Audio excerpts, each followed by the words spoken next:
ये कहानी उस वक्त के बाद की है जब जेक सुली और नेटेरी ने पेंडोरा के बाकी नावी के साथ मिलकर धरती से आए लोगों से अपने प्लेनेट को बचाने के लिए युद्ध किया और उन्हें हराकर वापस धरती पे जाने के लिए मजबूर कर दिया।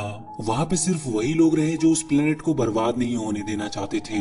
जेक को उसके साथी डॉक्टर ग्रेस के अवतार से पैदा हुई एक बच्ची भी मिली जिसका नाम उसने किटी रखा और उसने अपने पहले बेटे का नाम निटेम रखा। वहाँ के सभी लोगों का मानना होता है कि हमारी जिंदगी यहाँ की देवी एवा की देन है और हमारी हर सांस इनके लिए समर्पित होनी चाहिए। इसी तरह जेक नेटेरी के साथ खुशी से अपनी जिंदगी जीने लगा। अब उसके टोटल 4 बच्चे हो चुके थे। धरती के लोगों के वहाँ से चले जाने के बाद उन्हें वहाँ पर कर्नल का बेटा मिला जो काफी छोटा था और क्योंकि कर्नल अब मारा जा चुका था इसीलिए उन्होंने उस बच्चे को अपने साथ ही रखकर उसकी देखभाल की और उसका नाम उन्होंने स्पाइडर रखा। वो भी जेक के बच्चों के साथ ही खेला करता था और उन्हीं को वो अपना परिवार मानता था। लेकिन नेटेरी के लिए अब भी वो एक एलियन ही था जो कि उसके बाकी के बच्चों से हमेशा अलग ही रहेगा। जेक ने खुद ही अपने बच्चों को लड़ने और हथियार चलाने की कला भी सिखाई। वो सब अपनी जिंदगी में काफी खुश थे। लेकिन एक दिन जेक को आसमान में एक नया तारा दिखा और इसका सिर्फ एक ही मतलब था कि धरती के लोग अपने स्पेसशिप से वापस पेंडोरा पर आ रहे थे। पर इस बार वो कुछ ज्यादा ही तैयारी के साथ आए थे क्योंकि उन्होंने अपनी पिछली हार से बहुत कुछ सीखा था और एक बार फिर से उन्होंने सब कुछ बर्बाद करना शुरू कर दिया। और इसके बाद हम वहाँ के लैब में एक अवतार को जागते हुए देखते हैं और ये अवतार किसी और का नहीं बल्कि उसी कर्नल का होता है जिसे नेटेरी ने इसके पहले वाले पार्ट में मार डाला था। उसमें कर्नल की सारी यादों को एक इलेक्ट्रॉनिक चिप की मदद से डाल दिया गया था और इस बार उसका मकसद जेक सुली को पकड़ना था जो आए दिन पेंडोरा के बाकी नावी के साथ मिलकर वहाँ पे चल रहे उनके काम में बाधा डालता रहता था। और आज भी वो अपने लोगों के साथ मिलकर एक हथियार से भरे ट्रेन पर हमला करके सारे हथियार को लूट लेता है। वहीं पे हम उसके दोनों बेटों को देखते हैं। वो भी अपने डैड की तरह ही काम करना चाहते थे और इसीलिए वो भी वहाँ के हथियारों को लूटने चले गए। पर उसी दौरान वहाँ पर हुए एक हवाई हमले में नेटेम घायल हो गया लेकिन खुशकिस्मती से उसे कुछ हुआ नहीं और जेक उसे बचाकर घर ले आया। वहाँ पे बहुत सारे नावी पहाड़ों की गुफा में छुप कर रहा करते थे क्योंकि इंसानों ने वहाँ पे आकर उनके घरों को तबाह कर दिया था। वहाँ पे जेक अपने बेटों को बहुत डांट लगाता है क्योंकि उसके मना करने के बावजूद वो लोग उसके पीछे गए थे। अब कर्नल और उसके बाकी के साथी अवतार एक बेस पे पहुंचते हैं। वहाँ की जनरल उसे बताती है कि जेक उनके लिए आए दिन मुसीबत बनता जा रहा है और अगर वो चाहते हैं कि पेंडोरा इंसानों के रहने के लायक भी बने तो उन्हें किसी भी हालत में जेक को पकड़ना ही होगा। इसके लिए उसकी आर्मी बहुत दिनों से कोशिश कर रही थी लेकिन उन पहाड़ों में उसे ढूंढना बहुत ही मुश्किल हो रहा था। कर्नल अपने साथियों के साथ उसकी तलाश करने के लिए जंगल में चला गया। वहीं पे जेक के सभी बच्चे भी घूमने के लिए आए हुए थे। वो कर्नल उस जगह पे जाता है जहाँ पर पिछली बार उसकी नावी लोगों के साथ लड़ाई हुई थी। वहीं पे जेक के बच्चों की नजर उन पर पड़ जाती है और वो ये बात जेक को बता देते हैं। जेक उन्हें कोई भी हरकत करने से मना करता है और चुपचाप उन्हें वहाँ से निकल जाने को कहता है। वो बच्चे उसकी बात मानकर वहाँ से जाने लगते हैं लेकिन अचानक से उनके सामने कर्नल और उसके आदमी आ गए जिन्होंने उन्हें बंदी बना लिया।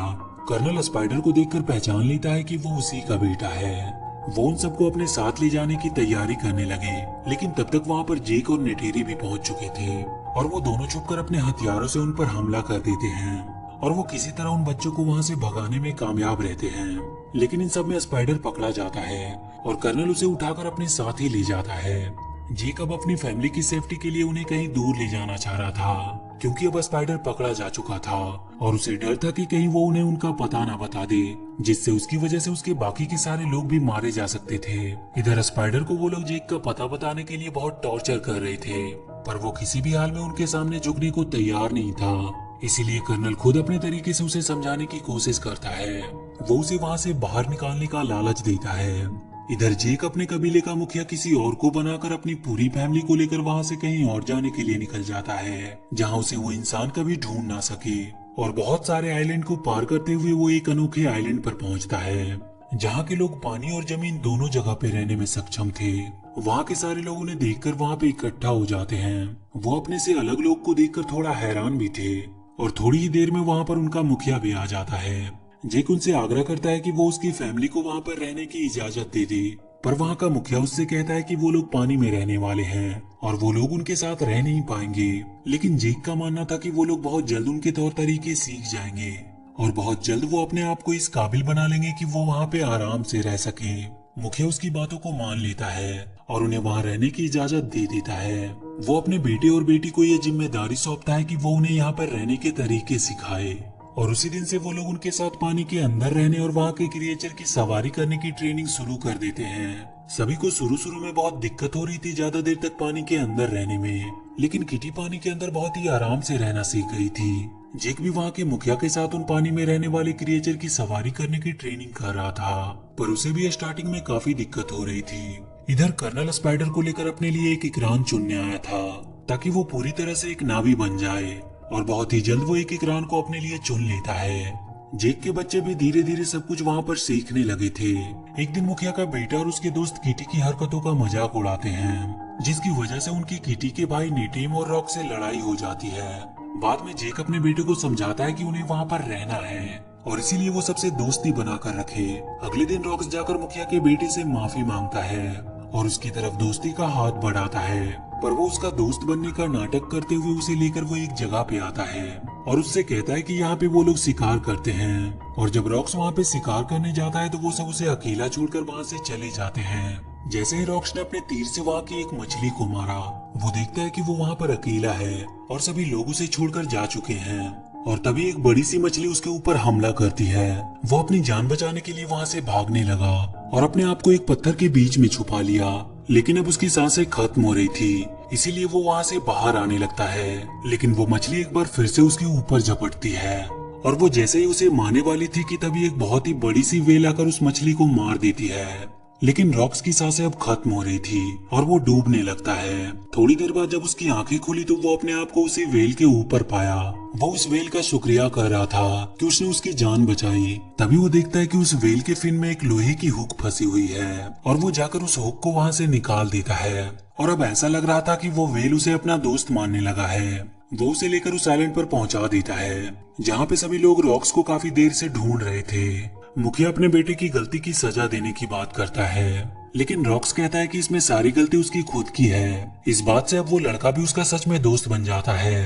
अगले दिन रॉक्स सबको बताता है कि एक वेल ने उसकी जान बचाई जिसका ऊपर का एक फिन कटा हुआ था। मुखिया की बेटी उसे तुरंत पहचान जाती है और वो बताती है कि उसे टुकून कहा जाता है, लेकिन जिसे उसने देखा उसका नाम पायाकन है, जिसे सबसे अलग और अकेला कर दिया गया क्योंकि लोगों का कहना था कि वो एक हत्यारा है जिसने कई सारे नावी को मारा था। लेकिन रॉक्स ये बात मानने को तैयार नहीं था क्योंकि उसने उसकी जान बचाई थी। वो वहाँ से सीधा पाइकन से मिलने गया और उससे पूछने लगा कि उसे सबसे अलग क्यों कर दिया गया। वो पाइकन उसे लेकर समुद्र की गहराइयों में चला गया। इधर कर्नल अपने साथियों के साथ जेक की खोज में था। वो एक बहुत बड़े से जहाज जो टुकून का शिकार किया करते थे, उनकी मदद से वो वहाँ से दूर हरेक आइलैंड की छानबीन करने का सोचता है। और थोड़ी ही देर में वो लोग उस आइलैंड पर पहुंच जाते हैं और वहाँ के लोगों को टॉर्चर करके उनसे जेक के बारे में पूछने लगते हैं, लेकिन कोई भी उन्हें कुछ भी बताने को तैयार नहीं था, इसीलिए वो उनके पूरे गांव को ही जला देता है। जेक उसी आइलैंड के दूसरी छोर पे रह रहा था। वहाँ का मुखिया उसे बताता है कि वो लोग उसे ढूंढते हुए उनके आइलैंड तक पहुँच चुके हैं। जब गाँव वाले कर्नल को कुछ नहीं बताते हैं तो उसे एक आइडिया आता है और वो उनके इलाके के टुकून का शिकार करने का डिसाइड करता है ताकि ये देखकर सारे गांव वाले उनकी ताकत को जान सके। इधर रॉक्स पाइकन के साथ बॉन्ड बनाकर उसके बारे में जानता है कि उसे सबसे अलग क्यों किया गया। रॉक्स उसमें देख पाता है कि कैसे हंटर्स ने उन पर हमला किया था जिसमें कई नावी और टुकून मारे गए, लेकिन सबने उसे ही किलर समझा। इधर वो हंटर अपने आधुनिक मशीनों का इस्तेमाल करके बड़े से टुकून को बड़े ही आसानी से मार गिराते हैं और उसे मारकर उसके अंदर से वो कोई फ्लूइड बाहर निकालते हैं जिसके इस्तेमाल करने से इंसान की उम्र बढ़ती नहीं थी और इसीलिए वो काफी महंगा भी बिकता था। वो लोग उस टुकून की लाश को उस आइलैंड के पास फेंक देते हैं, जिसे देखकर वहाँ के लोग काफी ज्यादा दुखी हुए क्योंकि वहाँ के रहने वाले सारे जानवर उनके परिवार के एक हिस्से की तरह ही थे। वो सब गुस्से में अब उन इंसानों से लड़ने का डिसाइड करते हैं, लेकिन जेक उन सबको समझाता है कि वो उनसे लड़कर जीत नहीं सकते क्योंकि उनके पास उनसे कई गुना ज्यादा आधुनिक हथियार हैं। वहीं रॉक्स को पाइकन की चिंता हो रही थी, इसीलिए वो उससे मिलने के लिए जाने लगा, लेकिन उसके भाई बहन उसे कहीं भी जाने से मना कर रहे थे और वो सब उसे रोकने के लिए उसके पीछे जाने लगे। वहीं वो देखते हैं कि पाइकन को एक तीर लगी हुई है और वो सब जल्दी से उस तीर को बाहर निकालने की कोशिश करने लगते हैं और तभी वो देखते हैं कि हंटर्स की शिप बहुत तेजी से उनकी तरफ आ रही है। रॉक्स जल्दी से सारी बातें अपने डैड जेक को बताता है और जेक सभी को लेकर उनकी ओर निकल पड़ता है। वो लोग बहुत ही मुश्किल से पाइकन के शरीर से उस तीर को बाहर निकाल पाते हैं, लेकिन अब वो हंटर उन सब के पीछे पड़ गए थे क्योंकि वो कर्नल उन्हें पकड़कर जेक तक पहुंच सकता था। वो सब भागने की बहुत कोशिश करते हैं, लेकिन आखिरकार वो उनके जाल में पकड़े जाते हैं। कर्नल उन्हें अपने इकरान से उठाकर उस शिप पर ले आता है और उन सबको कैद करके वो जेक को अपने पास बुलाता है। जेक अकेला ही उसकी तरफ बढ़ने लगा क्योंकि उसने उसे अकेला ही आने को कहा था, पर तभी अचानक से पाइकन उस शिप पर हमला कर देता है और वहाँ पे चारों तरफ तोड़ फोड़ मचा देता है। ये देखकर जेक और उसकी सेना को भी हमला करने का मौका मिल जाता है और वो सब उन पर टूट पड़ते हैं। नेटेरी भी अपने इकरान पर बैठकर अब हमला कर रही थी। उन सारे बच्चों को भी कैद से छुड़ा लिया जाता है, लेकिन इस बार वो किटी को पकड़ लेते हैं और वो शिप भी अब टूट रही थी और किसी भी वक्त वो डूबने वाला था। उसी लड़ाई में भागने के दौरान जेक के बड़े बेटे नेटेन को गोली लग जाती है और इस वजह से उसकी मौत हो जाती है। इधर जेक की बेटी किटी अभी भी कर्नल के कब्जे में थी। जेक और नेटेरी अब पूरे गुस्से में उसे मारने के लिए निकल पड़ते हैं और वहाँ शिप पे पहुँचते ही वो दोनों घायल शेर की तरह उन सब पर टूट पड़ते हैं और वो उन्हें बहुत ही बुरी मौत मारते हैं। लेकिन वो कर्नल किटी को चाकू की नोक पे रखकर जेक से उसका हथियार फेंकने को कहता है, लेकिन तभी नेटेरी स्पाइडर को पकड़कर उसे मारने की धमकी देती है, जिससे डरकर कर्नल किटी को छोड़ देता है। जेक सबको वहाँ से जाने का बोलकर खुद कर्नल से लड़ने लगता है, लेकिन अब वो शिप पूरी तरह से पलटने वाली थी, जिसकी वजह से वो सब शिप के अंदर ही फंसने लगते हैं। जेक आखिरकार किसी तरह कर्नल को मारकर वहीं पानी के अंदर फेंक देता है, लेकिन अब उसकी भी सांसें खत्म हो रही थी और उसे वहाँ से बाहर निकलने का कोई रास्ता भी नहीं मिल रहा था। इधर नेटेरी भी अपने सबसे छोटी बेटी के साथ उसी शिप में फंसी हुई थी क्योंकि उसे भी कहीं बाहर जाने का रास्ता दिखाई नहीं दे रहा था। तभी नेटेरी के पास किटी आती है जो उसे सही रास्ता दिखाकर बाहर ले आती है और जेक को उसका बेटा रॉक्स बाहर निकाल लाया और उसी दौरान स्पाइडर को कर्नल मिलता है, जिसे वो ना चाहते हुए भी बचाकर बाहर ले आता है। वो कर्नल स्पाइडर को अपने साथ ही चलने को कहता है, लेकिन स्पाइडर उसके साथ जाने से मना कर देता है। वही मूवी के अंत में जेक की बेटी नेटिम को उनकी देवी एवा को सौंप दिया जाता है और इसी के साथ ये मूवी यहीं पर खत्म हो जाती है। तो वीडियो अगर अच्छी लगी हो तो please do like and share this video and please subscribe to my channel and press that bell icon.